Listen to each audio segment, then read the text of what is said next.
샬롬. 여러분, 닫힌 문 안에서도 당신은 찬양할 수 있습니까? 오늘 사도행전 16장에서 바울과 실라는 매를 맞고 발이 착고에 채인 채 감옥에 갇힙니다. 그 한밤중에 그들이 한 일은 기도와 찬양이었습니다. 그러자 지진이 일어나고 옥문이 열립니다. 최악의 상황에서 피어난 찬양이 역사를 바꿨습니다. 오늘 그 현장으로 함께 가보겠습니다.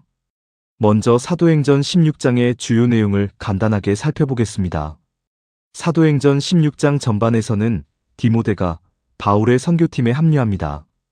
성령이 아시아 전도를 막으시고 바울은 환상 속에서 마게도냐 사람의 부름을 듣고 유럽으로 건너갑니다. 유럽의 첫 관문인 빌립보에서는 자주 옷감 장사 루디아가 믿음을 갖습니다. 사도행전 16장 후반에서는 점치는 귀신 들린 여종을 고쳐준 일로 바울과 실라가 투옥됩니다. 한밤중 찬양 중 지진으로 옥문이 열리고 간수와 그의 가족 전체가 세례를 받습니다. 오늘 이 질문을 품고 읽어보세요. 바울은 어떻게 감옥 안에서도 찬양할 수 있었는가? 이제 함께 말씀을 읽겠습니다. 사도행전 16장. 바울이 더베와 루스드라에도 이름에 거기 디모데라 하는 제자가 있으니 그 어머니는 믿는 유대 여자요 아버지는 헬라인이라. 디모데는 루스드라와 이고니온에 있는 형제들에게 칭찬받는 자니 바울이 그를 데리고 떠나고자 할새 그 지역에 있는 유대인으로 말미암아 그를 데려다가 할례를 행하니 이는 그 사람들이 그의 아버지는 헬라인인 줄 다 알미러라. 여러 성으로 다녀갈 때에 예루살렘에 있는 사도와 장로들이 작정한 규례를 그들에게 주어 지키게 하니 이에 여러 교회가 믿음이 더 굳건해지고 수가 날마다 늘어가니라. 성령이 아시아에서 말씀을 전하지 못하게 하시거늘 그들이 부르기아와 갈라디아 땅으로 다녀가 무시아 앞에 이르러 비두니아로 가고자 애쓰되 예수의 영이 허락하지 아니하시는지라. 무시아를 지나 드로아로 내려갔는데 밤에 환상이 바울에게 보이니 마게도냐 사람 하나가 서서 그에게 청하여 이르되 마게도냐로 건너와서 우리를 도우라 하거늘. 바울이 그 환상을 보았을 때 우리가 곧 마게도냐로 떠나기를 힘쓰니 이는 하나님이 저 사람들에게 복음을 전하라고 우리를 부르신 줄로 인정함이러라. 우리가 드로아에서 배로 떠나 사모드라게로 직행하여 이튿날 네아폴리로 가고 거기서 빌립보에 이르니 이는 마게도냐 지방의 첫 성이요 또 로마의 식민지라. 이 성에서 수일을 유하다가 안식일에 우리가 기도할 곳이 있을까 하여 문밖 강가에 나가 거기 앉아서 모인 여자들에게 말하는데 두아디라 시에 있는 자색 옷감 장사로서 하나님을 섬기는 루디아라 하는 한 여자가 말을 듣고 있을 때 주께서 그 마음을 열어 바울의 말을 따르게 하신지라. 그와 그 집이 다 세례를 받고 우리에게 청하여 이르되 만일 나를 주 믿는 자로 알거든 내 집에 들어와 유하라 하고 강권하여 머물게 하니라. 우리가 기도하는 곳에 가다가 점치는 귀신 들린 여종 하나를 만나니 점으로 그 주인들에게 큰 이익을 주는 자라. 그가 바울과 우리를 따라와 소리질러 이르되 이 사람들은 지극히 높은 하나님의 종으로서 구원의 길을 너희에게 전하는 자라 하며 이같이 여러 날을 하는지라. 바울이 심히 괴로워하여 돌이켜 그 귀신에게 이르되 예수 그리스도의 이름으로 내가 내게 명하노니 그에게서 나오라 하니 귀신이 즉시 나오니라. 여종의 주인들은 자기 수익의 소망이 끊어진 것을 보고 바울과 실라를 붙잡아 장터로 관리들에게 끌어갔다가 상관들 앞에 데리고 가서 말하되 이 사람들이 유대인인데 우리 성을 심히 요란하게 하여 로마 사람인 우리가 받지도 못하고 행하지도 못할 풍속을 전한다 하거늘. 무리가 일제히 일어나 고발하니 상관들이 옷을 찢어벗기고 매로 치라 하여 많이 친 후에 옥에 가두고 간수에게 명하여 든든히 지키라 하니 그가 이러한 명령을 받아 그들을 깊은 옥에 가두고 그 발을 착고에 든든히 채웠더니 한밤중에 바울과 실라가 기도하고 하나님을 찬송하며 죄수들이 듣더라. 이에 갑자기 큰 지진이 나서 옥터가 움직이고 문이 곧 다 열리며 모든 사람의 매인 것이 다 벗어진지라. 간수가 자다가 깨어 옥문들이 열린 것을 보고 죄수들이 도망한 줄 생각하고 칼을 빼어 자결하려 하거늘. 바울이 크게 소리질러 이르되 내 몸을 상하지 말라. 우리가 다 여기 있노라 하니 간수가 등불을 달라고 하며 뛰어들어가 무서워 떨며 바울과 실라 앞에 엎드리고 그들을 데리고 나가 이르되 선생들이여 내가 어떻게 하여야 구원을 받으리이까 하거늘. 이르되 주 예수를 믿으라 그리하면 너와 내 집이 구원을 받으리라 하고 주의 말씀을 그 사람과 그 집에 있는 모든 사람에게 전하더라.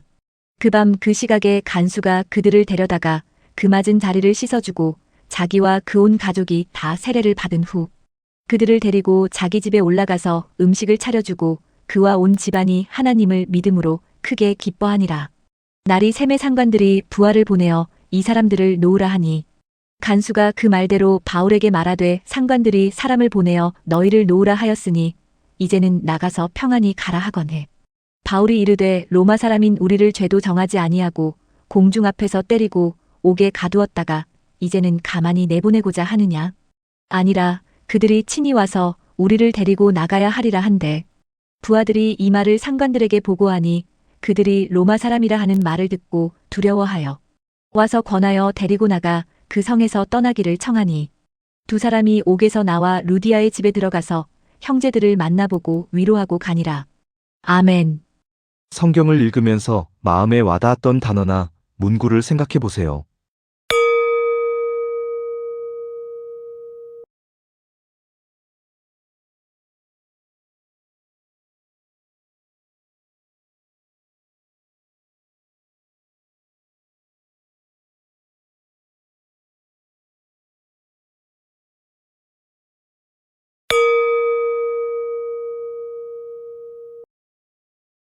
사도행전 16장은 바울의 2차 선교 여행 중 성령의 인도하심으로 아시아가 아닌 마게도냐로 향하는 전환의 순간을 보여줍니다. 빌립보에서 바울과 실라는 귀신 들린 여종을 고친 일로 억울하게 매를 맞고 감옥에 갇히게 됩니다. 그러나 그들은 절망하거나 원망하지 않고 한밤중에 기도하고 하나님을 찬송합니다. 그때 하나님은 큰 지진을 통해 옥문을 여시고 그들의 결박을 푸십니다.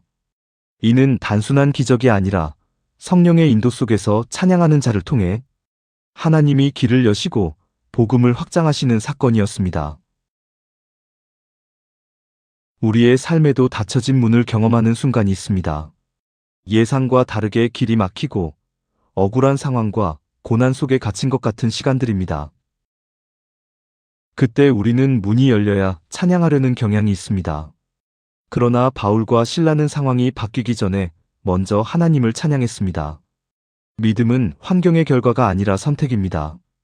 지금 내 삶에 막힌 자리에서 원망 대신 먼저 찬양을 선택할 때 하나님은 우리가 보지 못한 방식으로 문을 여시고 새로운 길을 시작하십니다.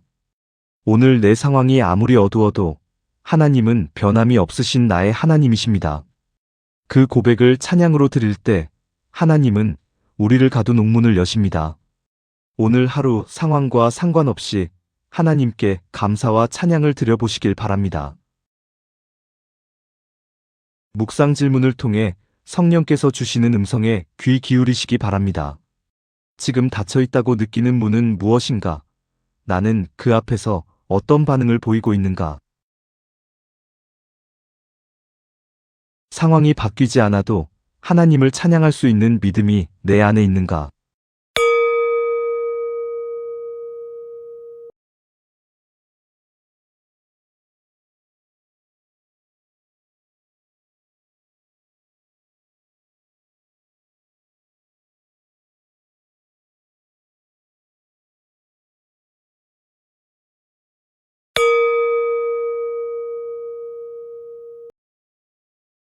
오늘의 기도를 드리겠습니다.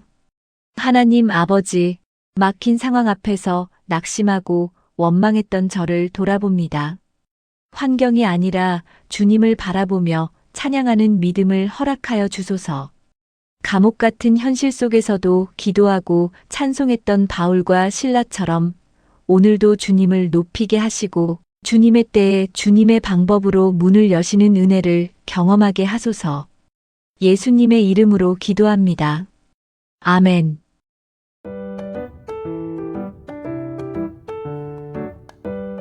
오늘은 사도행전 16장을 함께 읽고 묵상했습니다. 오늘 하루 상황과 상관없이 찬양으로 시작해보세요. 하나님께서 당신의 옥문을 여십니다.